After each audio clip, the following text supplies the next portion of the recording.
మీద పెట్టిన ఆర్థిక ఆంక్షల్ని తొలగిస్తామని చెప్పింది. ఇరాన్ గూడ్స్, ఆయిల్ అమ్ముకోవచ్చు అని చెప్పింది. మరోపక్క బ్లాకేడ్ నుంచి మేము బయటికి వెళ్ళిపోతున్నాం, బ్లాకేడ్ కూడా ఎత్తేస్తున్నాం అని చెప్పింది. దానివల్ల ఇరాన్ నుంచి షిప్పులు బయటికి వెళ్ళడం, బయట నుంచి ఇరాన్లోకి రావడం ఇవన్నీ అలో చేస్తారు. దాంతోపాటు ఇరాన్కి సంబంధించిన ఫ్రీజ్ అయిన ఆస్తులు ఏవైతే ఉన్నాయో దాన్ని కూడా అంచెలంచెలుగా రిలీజ్ చేస్తారు. ఫస్ట్ 6 బిలియన్లు రిలీజ్ చేసి తర్వాత ఇంకొక 6, అలాగా మొత్తం 24 బిలియన్ల వరకు రిలీజ్ చేస్తారు అని అన్నారు.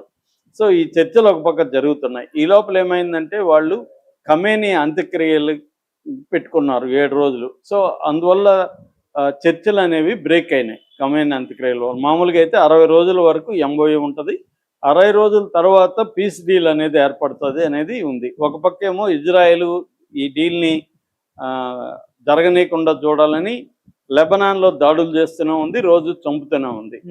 సో ఈ నేపథ్యంలో ఇప్పుడు ఏమైందంటే ఈ నెల లాస్ట్ మంత్ జూన్ 25న ఒక సింగపూర్కి సంబంధించిన షిప్ మీద ఇరాన్ అటాక్ చేసింది.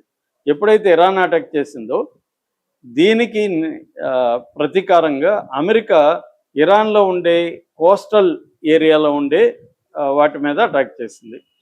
సో దాని తర్వాత కొంత మాటలు, బెదిరింపులు, నేను ఇప్పుడు నాయకులందరూ బయటకు వచ్చేసారు కాబట్టి వాళ్ళందరినీ చంపేస్తాను, నాకు ఈజీ అని ట్రంప్ చెప్పడం. కానీ ఎందుకు చంపట్లేదంటే మళ్ళీ నాకు చర్చించడానికి ఊడుండడు కాబట్టి చంపలేదని, ఇలాగంతా మాటల యుద్ధం జరిగింది. దాని తర్వాత ఏమైందంటే మళ్ళీ ఖతార్ ట్యాంకర్ మీద ఇరాన్ దాడి చేసింది. దాంతో అమెరికా సైన్యం సెంట్కామ్ అంటారు, సెంట్రల్ కమాండ్ ఆధ్వర్యంలో దాదాపు 80 ప్లేసుల మీద ఇరాన్లో, ముఖ్యంగా కోస్టల్ బెల్ట్లో చాబహారు, బుషహారు ఈ ప్రాంతాల్లో అటాక్ చేసింది. ముఖ్యంగా కమాండ్ సెంటర్స్, తర్వాత radar systems, IRGC boards, missile sites, వీటి మీద అటాక్ చేసింది 80 సైట్ల మీద. మళ్ళీ మరుసటి రోజే 90 సైట్ల మీద అమెరికా ఇరాన్లో అటాక్ చేసింది. ఇరాన్ ప్రకటించిన దాని ప్రకారం 14 మంది ఐఆర్జీసీ సైనికులు కూడా చనిపోయారు. దీనికి ప్రతీకారంగా ఇరాన్ ఏం చేసిందంటే ఇటు గల్ఫ్ దేశాల్లో, ముఖ్యంగా బహ్రెయిన్, కువైట్, ఖతారు దేశాల్లో, అట్లాగే జోర్డాన్లో ఉండే అమెరికా స్థావరాలు, మిలిటరీ స్థావరాల మీద దాదాపు 85 స్థావరాల మీద 85 చోట్ల వీళ్ళు అటాక్ చేశారు. సో ఇలాగ పరస్పరం అనేది పెరిగింది. అసలు కారణం ఏంటి, మళ్ళీ ఎందుకు యుద్ధం ఈ స్థాయికి వెళ్ళింది అంటే strait of Hormuz. Strait of Hormuz ఈ 60 రోజుల్లో ఫ్రీగా వదిలేయాలి, దాని తర్వాత పీస్ డీల్లో ఏముంటే దాన్ని బట్టి నెక్స్ట్ ఉండాలి అనేది కదా ఒప్పందం. అయితే ఇక్కడ స్ట్రెయిట్ ఆఫ్ హార్మోజ్లో 3 రూట్లు ఉన్నాయి. ఒకటి ఇరాన్ వైపు వెళ్ళే రూటు, రెండోది ఒమన్ వైపు వెళ్ళే రూటు, మూడోది మధ్యలో వెళ్ళే రూటు. ఈ మధ్యలో వెళ్ళే రూట్లో మైన్స్ ఉన్నాయి కాబట్టి ఇరాన్ వైపు వెళ్ళే రూట్లో వెళ్ళొచ్చు, లేదా ఒమన్ వైపు వెళ్ళొచ్చు. ఈ అమెరికా ఏం చేస్తుందంటే తన కమాండ్ ఆధ్వర్యంలో ఒమన్ వైపు ఎక్కువ పంపిస్తుంది షిప్పుల్ని. ఇరాన్ ఏం చెప్పిందంటే మేము వదులుతాం, మేమేమి ఫీజు తీసుకోం, టోల్ కానీ ఏమీ తీసుకోం, కానీ మా కోఆర్డినేషన్లోనే మీరు వెళ్ళాలి అంటే ప్రతిదీ. అక్కడ ఒక కమాండ్ సెంటర్ ఏర్పాటు చేశారు, హార్ముజ్ జలసంధికి సంబంధించి ఒక ఇరాన్ ఐఆర్జీసీ కమాండ్ సెంటర్ ఉంది. ఆ సెంటర్కి కాంటాక్ట్ చేసి వాళ్ళ ఆధ్వర్యంలో మీరు వెళ్ళాలి అనేది ఇరాన్ చెప్పింది. వాళ్ళు వెళ్ళట్లేదు. అలాగా వాళ్ళు ఈ కమాండర్ సెంటర్ తెలియకుండానే అమెరికా చెప్పిందని చెప్పి ఒమన్ గుండా వెళ్తున్నారు. అది ఇరాన్కి ఇబ్బందికరంగా మారింది. ఎందుకు ఇబ్బంది అంటే ఇప్పుడు కానీ వదిలేస్తే ఆ రూట్ ఫిక్స్ అయిపోయిందనుకో, రేపు ఇరాన్ చేజారిపోతుంది హార్ముజ్ జలసంధి. ఇరాన్ దగ్గర ఉండే ఏకైక వెపను హార్ముజే. ఎందుకంటే హార్ముజ్ గుండా 20% ప్రపంచంలోనే 20% ఆయిల్, ఒక 20% గ్యాసు అక్కడి నుంచి వెళ్ళాలి. ఇది ఆపితే ప్రపంచవ్యాప్తంగా ఆర్థిక సంక్షోభం వస్తుంది. అప్పుడు తన మీదకి యుద్ధానికి ఎవరు రారు అనేది ఇరాన్ గోల్, ఇరాన్ లక్ష్యం.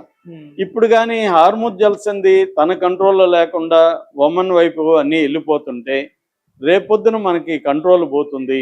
లెవరేజ్ అంటారు దీన్ని. ఈ లివరేజ్ పోయినాక ఎవడంటే వాడు ఇజ్రాయెల్ కానీ అమెరికా కానీ తమ దేశం మీద అటాక్ చేస్తాయి, మనం వాళ్ళతో పోరాడేంత మిలిటరీ స్థాయి మనకు లేదు అనేది ఇప్పుడు ఇరాన్కు ఉంది. ఇది అన్నమాట మేజర్ సమస్య ఇక్కడ. అందుకని ఇరాన్ తెగించి మనం ఏమైతే అవుతాము ఇది మాత్రం వదిలిపెట్టితే మనకు అసలు మళ్ళీ అయినా ఇదే జరుగుతుంది, వీళ్ళని నమ్మలేము. ఇప్పుడు చర్చలు అంటారు, మళ్ళీ అటాక్ చేస్తారు. లాస్ట్ టైం చర్చలప్పుడు అటాక్ చేశారు. కాబట్టి అమెరికాని నమ్మలేము, ఇజ్రాయెల్ని అసలు నమ్మలేము. కాబట్టి ఈ స్ట్రెయిట్ ఆఫ్ హార్మోజ్ని మన కంట్రోల్లోనే ఉంచుకోవాలి.